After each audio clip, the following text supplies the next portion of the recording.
I am Alina, a freelance writer, and my life is built on order and careful planning. That's why I reluctantly agreed to let my sister, Clara, stay in my apartment while I was on a short business trip. It was a favor, a temporary arrangement.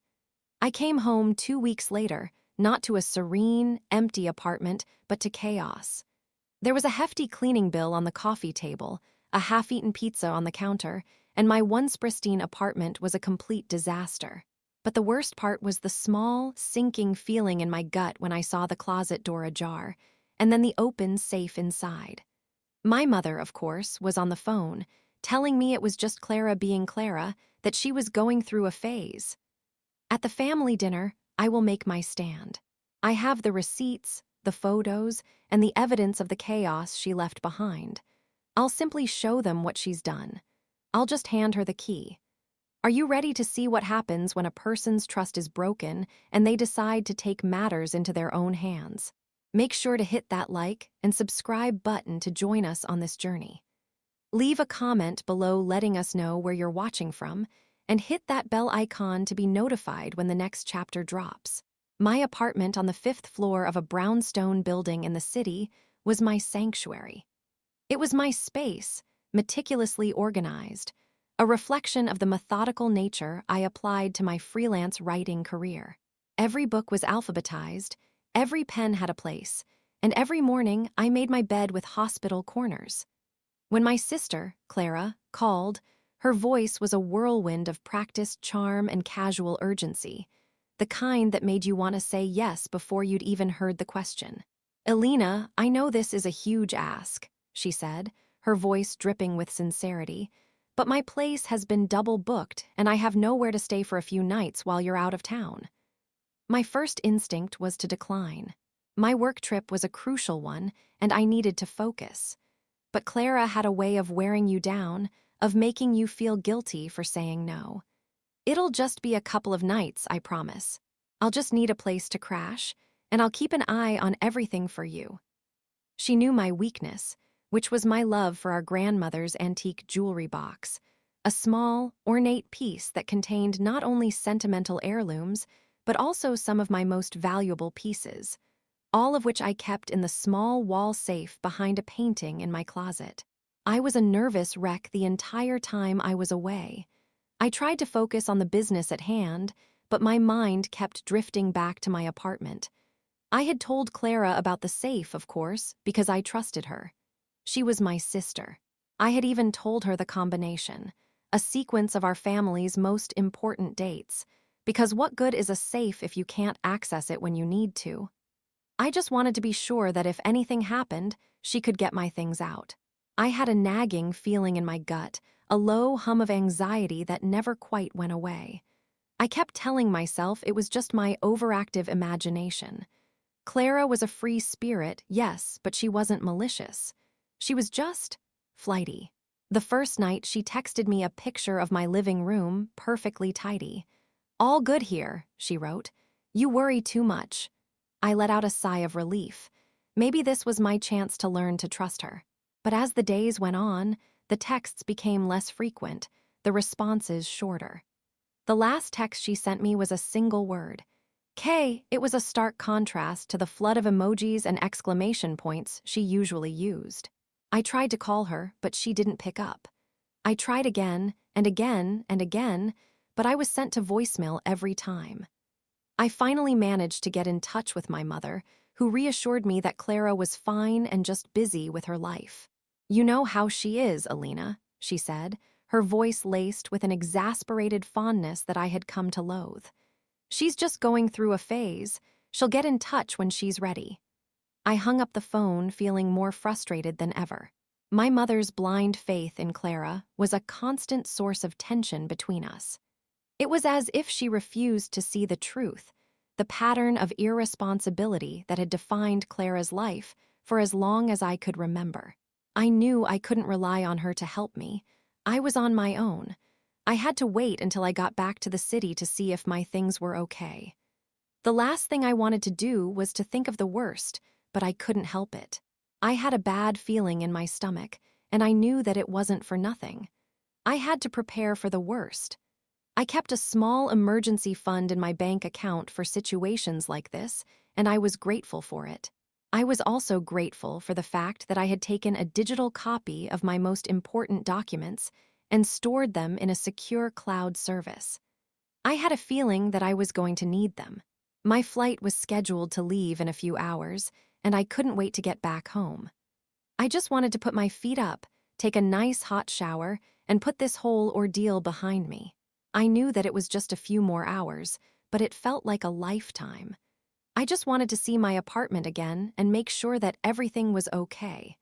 I knew that if anything was wrong, I would have to deal with it myself. My mother wasn't going to help me, and Clara was nowhere to be found.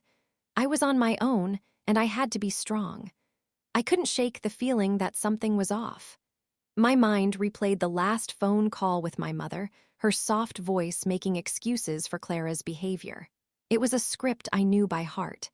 It was the same script she used every time Clara flaked on a family dinner, or forgot to pay back a small loan, or left a trail of minor disasters in her wake. This time, though, it felt different.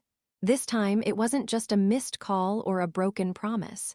It was my sanctuary, my personal space, that was at risk. The anxiety in my gut turned into a cold, hard knot. I had to get home. I had to see for myself. I couldn't rely on anyone else. My own resolve felt as brittle as a dry leaf. I tried to tell myself that I was overthinking things, but the facts were undeniable. The lack of communication, the evasiveness from my mother, and the silence from Clara herself all pointed to one thing: a problem. I had to face it head on. There was no one else to do it for me. I had to be strong, to be the one to stand up for myself. I couldn't just let this go. My apartment was more than just a place to live. It was my home, and my home had been violated. The idea of coming back to a mess, a trashed space, was almost unbearable. But the thought of something being stolen, of something valuable being taken, was a much worse fear. I had to be prepared for both. The flight home was a blur of unease. I couldn't focus on the book I was reading, and the in-flight movie seemed to mock my mounting anxiety. Every time my phone buzzed with a new notification, I held my breath, hoping it was a text from Clara, a simple explanation that would make everything okay. But it never was. It was always a work email, a news alert, or a message from a friend. I had been gone for 2 full weeks, and in that time, Clara had gone completely silent. The initial "all good here" text now felt like a cruel joke. I tried calling her again from the airport, but it went straight to voicemail. The automated message of her voice, so full of life and laughter, felt like a ghost. I tried calling my mother, but her phone was off. My stomach twisted into a tighter knot. This was worse than I had imagined. I hailed a cab from the airport, the driver's small talk a distant hum in my ears. I just wanted to get home. The familiar streets of my neighborhood passed by the cab window, but they didn't bring the comfort I expected. They just felt strange. The world had moved on without me, but my world, my sanctuary, was in limbo. I paid the driver, the transaction feeling like a chore, and walked the final block to my building. I stared up at my 5th-floor window. It was dark, a blank stare in the face of the city. I fumbled with my keys, my hands shaking slightly. I took the elevator up, the ascent feeling longer than usual. My heart hammered against my ribs, a frantic drumbeat against the silence of the enclosed space. I stood in front of my door, my hand hovering over the doorknob. I had a spare key, of course, but Clara should have been here, should have at least left a note. The silence was deafening. I took a deep breath, steeling myself, and turned the key. The door swung open with a soft click, and I stepped inside. The first thing I noticed was the smell. It was a mix of stale pizza, sour milk, and something else, something I couldn't quite place. I flipped on the light, and the sight that greeted me made my stomach turn. The apartment was a disaster. Garbage was overflowing from the can in the kitchen, a pile of clothes was heaped on my couch, and a glass lay shattered on the living room floor, a dark stain of spilled juice soaking into my rug. The meticulous order of my life had been replaced by a whirlwind of chaos. My first thought was to just clean. to just put everything back in its place and pretend this never happened. But as I walked through the apartment, a cold dread began to settle over me. My carefully alphabetized books were strewn across the floor, their spines cracked and their pages bent. My writing desk, once a monument to productivity, was covered in a sticky film and littered with empty takeout containers. My heart ached, not just for the mess, but for the disrespect, the utter disregard for my space. I wasn't just mad, I was hurt. How could she do this to me? I called my mother, but she was still not picking up. I was on my own. I walked to my bedroom, my feet crunching on something on the floor. I didn't even want to look. I just wanted to get this all over with. I walked past the mess and went straight to my closet. I had to check on the safe. That was all that mattered. I had to make sure the one thing that truly mattered to me was safe. I pushed aside the clothes and saw it. The painting was tilted, a telltale sign of being moved. The safe door was ajar, a small, dark mouth gaping open. My heart stopped. I felt a cold wave of nausea wash over me. I reached inside, my fingers fumbling, and found it empty. My grandmother's jewelry box, the one thing I cherished, was gone. I sank to the floor, my legs no longer able to support me. It wasn't just a mess. It wasn't just a cleaning bill. It was a betrayal. It was a violation. Clara didn't just borrow my apartment, she stole from me. The silence from her, the empty promises, the evasiveness from my mother, it all made sense now. This wasn't a mistake. It was a deliberate act. I was on my own. My family had failed me. I was hurt, angry, and alone. I had to do something. I had to get my things back. And I had to make sure that Clara paid for what she had done. The silence of my apartment, once a comfort, now felt like a mockery. The air, heavy with the stench of neglect, was a constant reminder of the betrayal. I stood in the middle of the living room, surrounded by the wreckage of my orderly life. A half-eaten pizza box lay on the coffee table, a grotesque sculpture of mold and dried cheese. A sticky ring of a spilled drink marred the surface of my wooden writing desk, a permanent scar on a surface that once held nothing but notebooks and a laptop. My mind, which usually worked in a series of logical, sequential steps, was now a maelstrom of shock and disbelief. This wasn't just a mess. This was a deliberate act of disregard. It was a scream of disrespect, a blatant violation of my trust. I walked to the kitchen, my feet sticking to the grime on the floor. The sink was a towering monument of dirty dishes, some of them encrusted with old food. The fridge door was ajar, a festering colony of forgotten leftovers within. I opened it, and the smell of spoiled milk and rotting vegetables hit me like a physical blow. The food I had so carefully stocked before my trip was gone, replaced by a graveyard of forgotten meals. I felt a wave of nausea. This wasn't just Clara being messy. This was Clara being destructive. The thought of her just living in this filth, completely unbothered, made my skin crawl. It was as if she had no respect for herself, let alone for me. My bedroom was even worse. My clothes, which I had so carefully hung in my closet, were now a wrinkled, dirty pile on the floor. My bed, which I had made with such care, was a twisted jumble of sheets and blankets, a greasy stain on the pillowcase, the only evidence of where she had slept. I felt a deep, personal insult. It was as if she had taken a piece of my soul and stomped on it. I walked to the closet and saw the open door. My heart pounded against my ribs, a frantic drumbeat of dread. I knew, even before I looked, what I would find. The painting that concealed the safe was tilted, a telltale sign of being moved. The safe itself was ajar, a small, dark mouth gaping open. My breath caught in my throat. I reached inside, my fingers fumbling. The small velvet pouch that held my grandmother's jewelry box was gone. The safe was empty. A cold wave of nausea washed over me, so potent it made my knees weak. I sank to the floor, my back against the wall, my mind reeling. This wasn't just about a cleaning bill. This wasn't just about a trashed apartment. This was about a betrayal so deep it felt like a physical wound. The jewelry box wasn't just a collection of valuable items. It was a connection to my family, to my grandmother. It was a piece of my history, a piece of my heart. And now it was gone. I didn't cry. I didn't scream. I just sat there, surrounded by the wreckage, my mind a blank slate. The shock was so profound it had erased all other emotions. I felt numb, hollowed out. I sat there for what felt like an eternity, the silence of the apartment amplifying the emptiness within me. The sun set, and the room was plunged into darkness, the only light coming from the streetlights outside, casting long, distorted shadows on the mess. I didn't move. I couldn't. I was trapped in this moment, a victim of my sister's greed and my mother's enabling. The betrayal was complete. My sanctuary was gone. My trust was broken. I knew in that moment that I couldn't just clean up the mess and move on. This wasn't a small inconvenience. This was a violation. This was a crime, and I couldn't let it go.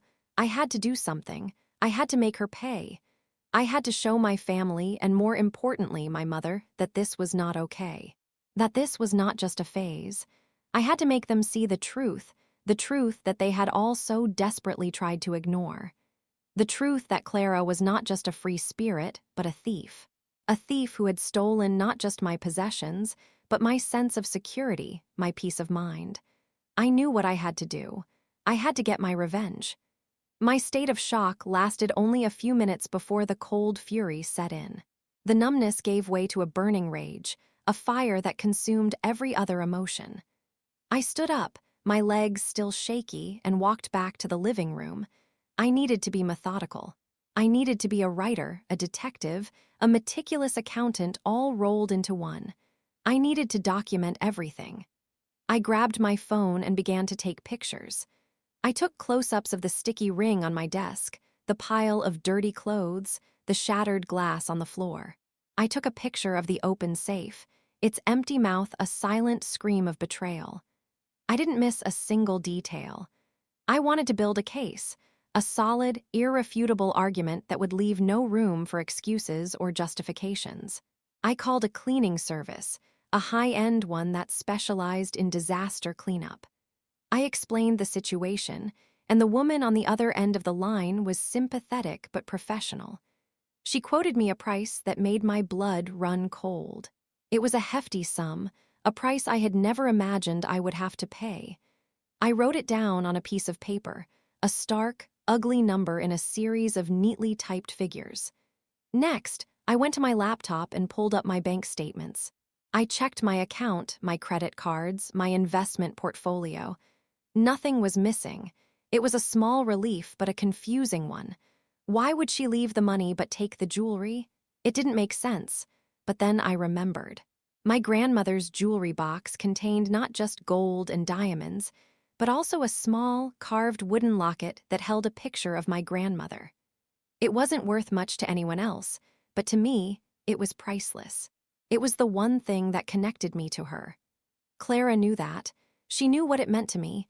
The betrayal was even deeper than I had first thought. I sat at my desk, my laptop open, my phone in my hand. I scrolled through my social media feed, my stomach churning with every click. I had a feeling I knew what I would find, and I was right. There were pictures of Clara, laughing, dancing, living her life as if nothing had happened. She was at a party, a concert, a restaurant. There was a picture of her with her new boyfriend, a man I had never met. They were at a club, and she was holding a champagne glass, her face a mask of practiced indifference. It was a stark contrast to the chaos I was surrounded by. It was as if she had left her own mess behind and was now living a life of perfect bliss. She was a ghost, a phantom, and she was haunting me. I pulled up a picture of her new boyfriend, a man named Leo. I searched his social media, and I found a picture of him and Clara together. They were at a family dinner, and my mother was in the background, smiling, laughing, a loving grandmother. The picture was taken just a few days ago, right after I had called my mother and she had told me Clara was just busy. The betrayal was a double-edged sword. It wasn't just Clara who had lied to me. My mother had too. My mother had known all along what Clara had done, and she had still protected her. She had still lied to me. I felt a pang of pain, a deep, sharp ache that was worse than the anger. My own mother, my own family, had betrayed me. I closed my laptop and put my phone down. The investigation was over. I had all the evidence I needed. I had the photos, the cleaning bill, the empty safe. I had the knowledge that my own family had betrayed me. But I didn't have my grandmother's jewelry box, and I didn't have any idea where Clara was. I knew she was back in town, living her life as if nothing had happened. I had to find her. I had to make her pay. I had to make them all pay. I knew what I had to do. I had to get my revenge. The next few days were a blur of meticulous preparation. I was no longer just a victim, I was a strategist. I had a clear goal: to make Clara and my mother finally face the consequences of their actions. I was done with being the responsible one, the one who always cleaned up other people's messes. This time, I was going to make them clean up their own. I printed out the photos I had taken of the trashed apartment and the open safe. I made a neat little packet with each photo labeled and a brief description of the damage. I even printed out the cleaning bill and highlighted the total. I wanted to be as professional as possible. I wanted to show them that this was not an emotional outburst, but a carefully calculated response to their betrayal. I called my father and invited him to a family dinner at my grandmother's house, a place where all of our family's most important gatherings took place. I told him it was a surprise for my mother, a belated birthday celebration. He agreed, completely unaware of my true intentions. My father, unlike my mother, was a man of logic and reason. He was a man who believed in consequences. I knew that he would not stand for this, that he would be on my side. I had to use him. I had to make him see the truth. I had to make him see what my mother was doing, how she was enabling Clara's bad behavior. I had to make him see that their family dynamic was toxic and that it was destroying our family from the inside out. I also knew that Clara would be there. It was her favorite place in the world, a place where she felt safe and loved, a place where she could be her charming, irresponsible self without any consequences. I had a feeling that she would not be able to resist the opportunity to be at the center of attention. And I was right. She called me the next day, her voice a mix of feigned surprise and false concern. "Oh my God, Alina, I am so sorry. I know I left your apartment a mess. I had a huge emergency and I just had to leave. I promise I'll clean it up when I get back." I just listened, my heart a cold stone in my chest. I didn't respond. I just let her talk. I let her make her excuses. I let her lie to me one last time. I knew that I was going to have to do this myself. I had a plan. I was going to wait until everyone was seated at the dinner table, until everyone was comfortable and relaxed. I was going to wait until my mother started her usual "Clara is a free spirit" speech. And then I was going to strike. I was going to present my evidence, my invoice, my photos, my story. I was going to lay it all out on the table, and I wasn't going to raise my voice. I wasn't going to cry. I wasn't going to get emotional. I was just going to be a cold, hard fact. I was going to be the truth. And the truth, I knew, was a far more powerful weapon than any scream or any tear. I was going to get my revenge. I was going to make them all face the consequences of their actions. I had been planning this for days, and every single detail was meticulously thought out. I knew where everyone would be sitting, what they would be eating, what they would be talking about. I knew exactly what my mother would say, what my father would do, and what Clara would do. I had a plan for every single scenario. I was going to be prepared for anything. I was going to be ready for anything. I was going to be in control. This was my moment. This was my time. This was my revenge. The night of the family dinner arrived, and I felt a strange mix of nerves and exhilaration. I had never felt so in control, so focused, so calm. I arrived at my grandmother's house, a beautiful old Victorian with a wraparound porch and a garden full of roses. The smell of my grandmother's famous roast chicken filled the air, a scent that usually brought me comfort, but tonight, it just felt like a backdrop to the drama I was about to unleash. My father was already there, talking to my grandmother, a look of quiet contentment on his face. He smiled at me, a warm, genuine smile that made my heart ache. I knew that he would be on my side, but I also knew that this would be difficult for him. He loved his family, and he hated conflict. Clara arrived a few minutes later, her hair perfectly styled, her dress a vibrant splash of color against the subdued tones of the room. She was all charm and laughter, a whirlwind of practiced grace. She hugged my father, kissed my grandmother on the cheek, and then turned to me, her eyes sparkling with feigned innocence. "Elena, I'm so sorry I haven't called. I've been so busy with my new project." I just nodded, a polite, distant smile on my face. I didn't say a word.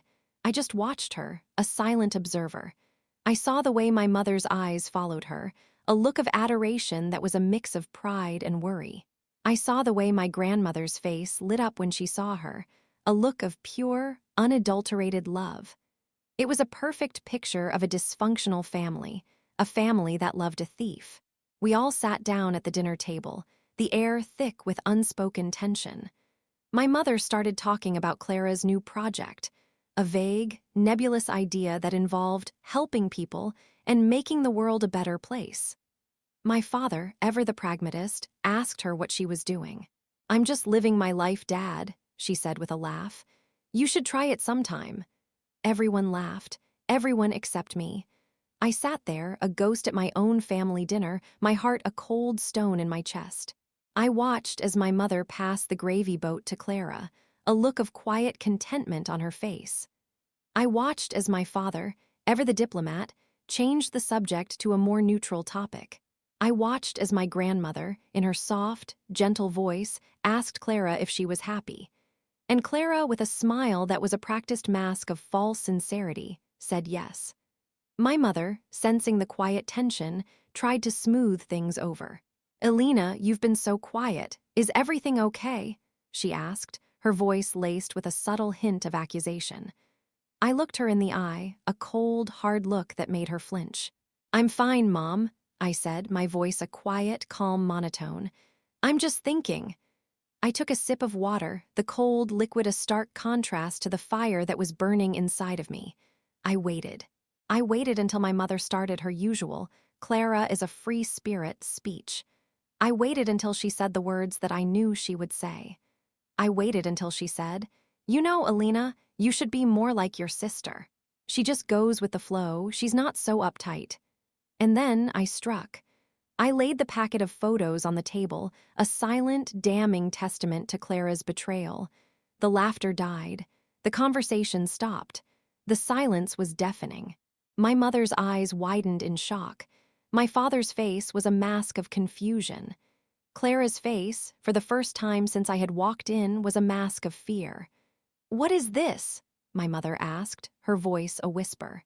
"What's going on?" I looked at Clara, my eyes a cold, hard stare.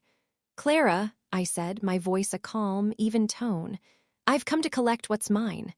I didn't raise my voice, I didn't yell. I just spoke the truth, a truth that was about to shatter our family forever. The silence that followed my words was so profound it felt like a living thing.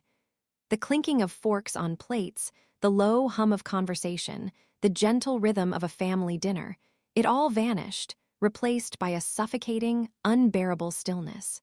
My mother's eyes, wide with disbelief, flicked from the photos on the table to my face, then to Clara's. My father, ever the pragmatist, picked up the packet, his brows furrowed in confusion. Clara's practiced smile had vanished, replaced by a look of sheer, unadulterated terror. The mask had finally fallen. I had waited for this moment, had planned it, had rehearsed it in my head 1,000 times, and now that it was here, I felt a strange sense of calm. The fire of my rage had been replaced by the cold, hard steel of resolve. "What is this, Elena?" my father asked, his voice low and serious. He was a man who believed in facts, in evidence, in consequences. I looked at Clara, my gaze unwavering.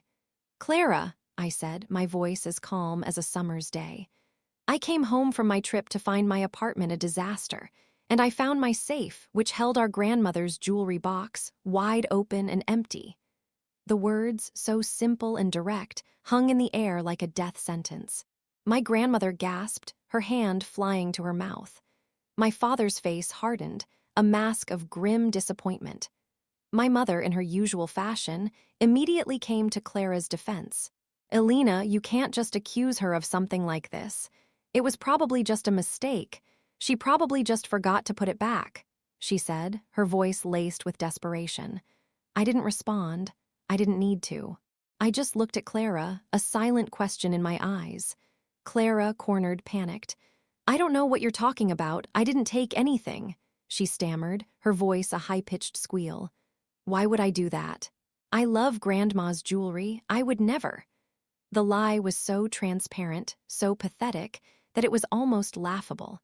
I reached into my bag and pulled out the invoice for the cleaning service. I laid it on top of the photos, a final, damning piece of evidence. "This is the cost of the damage, Clara. The damage you caused, the damage you left me with. And this," I said, my voice dropping to a whisper, "is the cost of my grandmother's jewelry. The one thing that meant more to me than anything in the world." Clara looked at her mother, her eyes begging for help, for a bailout. My mother, for the first time in her life, was silent. She looked at the photos, at the invoice, at the terrified look on Clara's face, and she finally saw the truth. The facade she had so carefully built around her daughter, the free spirit, the good-hearted soul, was finally crumbling. She had no more excuses, no more justifications. She was a silent spectator to her daughter's downfall. My father, who had been listening in stunned silence, finally spoke. "Clara," he said, his voice a low, disappointed rumble. "You have to tell us what happened. You have to tell the truth." Clara, faced with her father's disappointment and her mother's silence, finally broke. Her shoulders slumped in defeat. "I didn't steal it," she whispered, her voice barely audible. I just wanted to borrow it. I just wanted to wear it for a night. I was going to put it back, I swear. But then, I couldn't find it." The lie, so transparent, so pathetic, only made the betrayal worse. I didn't say a word. I just walked over to her, my heart a cold stone in my chest. I reached into her purse and pulled out a small, ornate key. "You can have this back," I said, my voice a calm, even tone. "When you return what you took." The key was to the family beach house, a place she loved more than anything in the world. It was my collateral. It was my revenge. Clara's face crumpled. The key, a symbol of her freedom and privilege, was now a tool of her captivity. She looked at our father, her eyes pleading for a reprieve, but his gaze was firm and unyielding. The silence from our mother was the loudest thing in the room. For the first time, she was not rushing to her defense. Her enabling had finally reached its limit. Clara, defeated and humiliated, pulled out her phone and, with shaking hands, transferred the money to me. Not just the cleaning bill, but the estimated value of the jewelry. She didn't say a word, she just did it. I looked at the notification on my phone, the numbers a cold, hard victory. I had won. The rest of the dinner was a blur of quiet, awkward conversation. No one mentioned the incident again, but the air was thick with it. It hung over us like a ghost. My mother, who had been so talkative before, was now a silent shadow, her eyes downcast. My father, ever the mediator, tried to make small talk, but his voice lacked its usual warmth. Clara, who had been the life of the party, was now a quiet, defeated ghost. She picked at her food, her eyes vacant.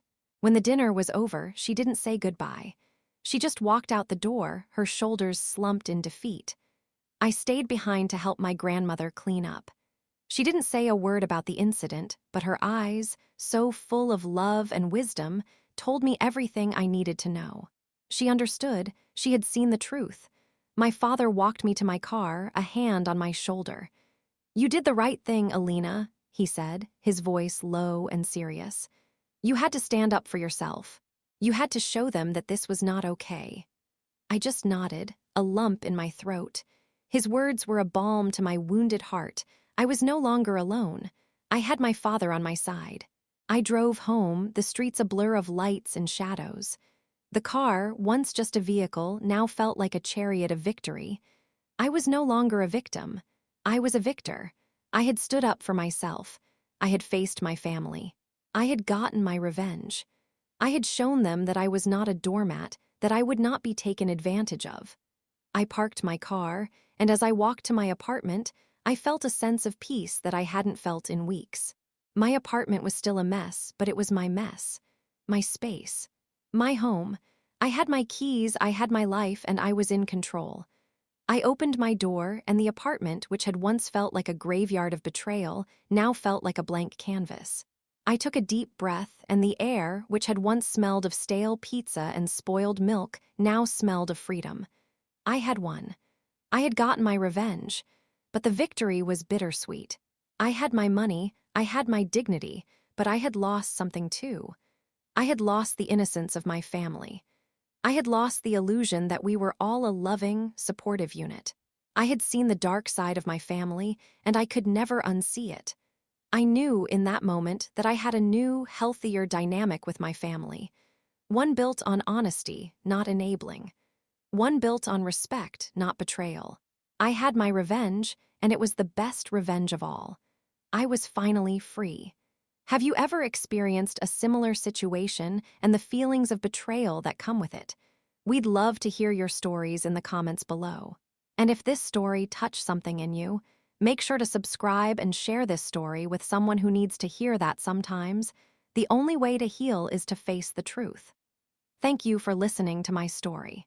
Remember that sometimes, the best revenge is simply to be happy, to be whole, and to be yourself.